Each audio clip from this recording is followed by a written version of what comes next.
Welcome.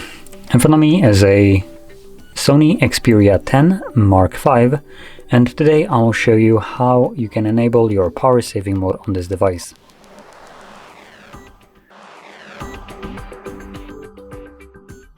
So to get started, pull down your toggles by swiping down from the top of your screen. Swipe down once again to extend the list of toggles, and on one of the pages you should have a battery saver. At least I think that's how it's called here. Nope, it's called stamina mode. So anyway, once you see this toggle, stamina mode, you can simply press on it.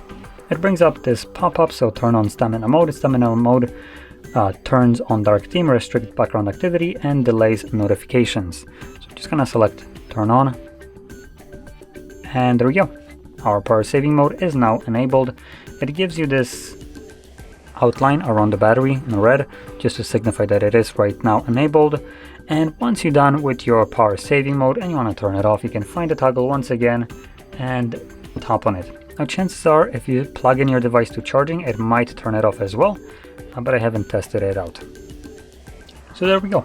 Now, if you found this video helpful, don't forget to hit like, subscribe, and thanks for watching.